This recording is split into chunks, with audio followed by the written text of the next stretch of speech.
I mean, I had a conversation with a friend of mine probably towards almost probably this time last year, where I said, if you think about, I mean, forget personality and academia and growth. If you think about the journey of a young infant, you encourage physicality, you encourage crawling, movement, holding on to things, holding on to their parents to build muscle movement, muscle strength, bone density, joint development, everything else. So you get these young infants, growing over the course of a few years, 4 years, 5 years, to become robust, physical within themselves. They run around, they start to enjoy things.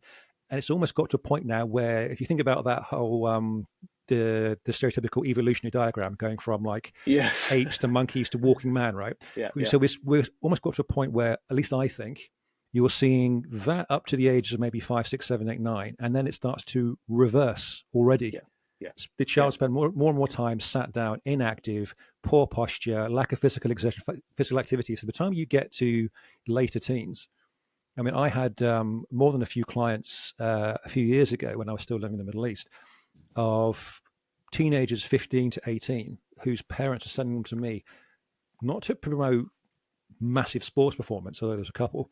It's yeah, primarily to stop them resembling their parents. yeah, Hunched posture, lack of yeah, physicality. I mean, a case of like, I mean, I had one very wealthy Emirati say, I want my 15-year-old to look like a man, not his father or his grandfather, yeah, because he spent his life slouched in the car, slouched at school, slouched in the car, slouched at yeah, home. And it's like, he won't listen to me, and I work like 17 hours a day. He had his own conglomerate to run. He said, and being an Arabic culture, it's like he won't listen to his mother because he thinks he's a young man, doesn't have to. I need yeah. an outside influence. We sort of made some progress, but ultimately, unless I was looming in his life, it was back to the old habit. But Yeah. I see that becoming a very widespread phenomenon. The idea that people just disengage through, not through their own fault, but when they get to an educational standpoint of, yeah, we're not really going to push you for that. We just want you to be obedient. It is. It's I think in a way to try to move away from in some ways there's an argument to say there was a bullying culture in some cases, but I think a lot of it was the standards. We had standards which Sure. we've lost because we're throwing the baby out with the bathwater. So where we have put down expectations on kids and standards, what we think they should adhere to, we say we should be no standards and no expectations because they're blank canvases and we've got to just see where they're at. Um, Kids are still kids. They need direction. They need to be told or they need to be shown how to actually be in the world.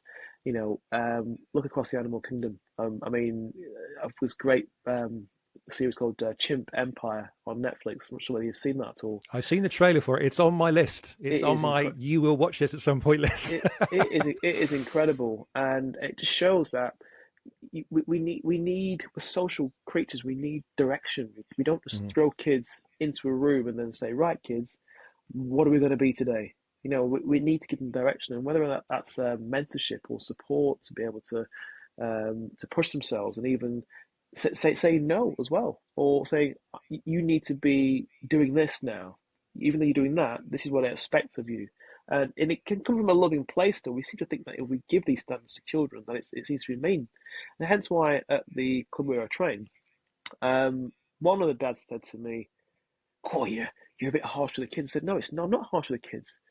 I'm giving them a standard of what I expect of them, and I can say it from a place of caring, but the standard is still there. So if I said to your child, you need to look at me when I'm talking to you, look at me when I'm talking to you, right? Mhm. We're not falling out, but I will not talk to you until you look at me." And it was a few weeks ago when we had this torrential downpour, and one of the kids said, "Is that it? We're going to leave?" I said, "No, we've got 50 minutes left yet." "But it's raining." I said, "I don't care if it's raining. We're going to carry on." And most of them in the end had a great time. And again, it's not going to be. It's not a boot camp session. It's not a case of right. We're going to march around the track. We're chucking it down with rain, and that's not how I train at all. But it's a case of look, you've made an agreement and an arrangement. Stick to your commitment Mhm. because if you're going to stop now, this is even a big challenge in your life. If you can't get over the line with this, what's going to happen when it hits the fan in a bigger way in your life when you get Sure. older? Hi, thanks for watching this clip. If you enjoyed this content, click here to watch the full unedited version of this episode.